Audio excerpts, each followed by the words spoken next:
I think I'll try to sling a notice of it for Howells and keep the book. I gave him a rather ill-considered notice of M's Voltaire, contrasting M favourably with Tyndall and Huxley, and in the heat of composition calling T a coxcomb, which Howells did not alter and which seemed rather uncourteous as T, and the magazine made their appearance at the same moment, and the Boston Globe said it made one despair of the future of American letters to find such criticisms in the Atlantic.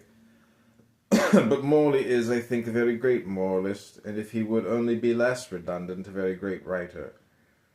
Your letter describing your intimacy with J.R. Lowell and your dinner with the irascible Frenchman at the Hotel de Lorraine was received a few days ago and was very entertaining. But can't you find out a way of knowing any good French people? It seems preposterous that a man like you should be condemned to the society of washerwomen and cafe waiters. I envy you, however, even the sight of such. Massive and teeming Paris, with all its sights, sounds, and smells, is so huge and real in the world that from this insubstantial America one longs occasionally for it with a mighty yearn. Just about nightfall, at this season, with drizzle above and mud paste beneath and gas-blazing streets and restaurants, is the time that particularly appeals to me with thick wafted associations. Wendell Holmes spent an evening here this week. He grows more and more concentrated upon his law. His mind resembles a stiff spring, which has to be abducted violently from it, and which every instant it is left to itself flies tight back. Charles Pierce and wife are going to Washington again for the winter, and perhaps for good. He says he is appreciated there, only tolerated here, and would be a fool not to go there.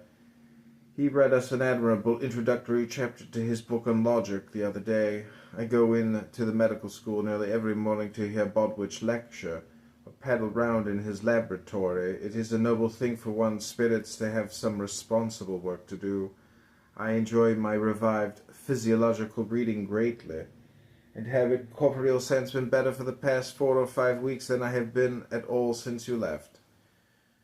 You may be surprised that I have as yet not mentioned the fire, but it was so snug and circumscribed an affair that one felt no horror at all about it. Richmond suffered, but upon the community at large I should say its effects had been rather exhilarating than otherwise. Boston feels rather proud that the fire of youth and prodigality yet smoulders in her. Harvard College has lost nearly $250,000, but last night the subscriptions to aid her footed 80-odd thousand, so that she may lose nothing in the end. And I am convinced now that each occasion for giving in charity strengthens the habit and makes it easier. No one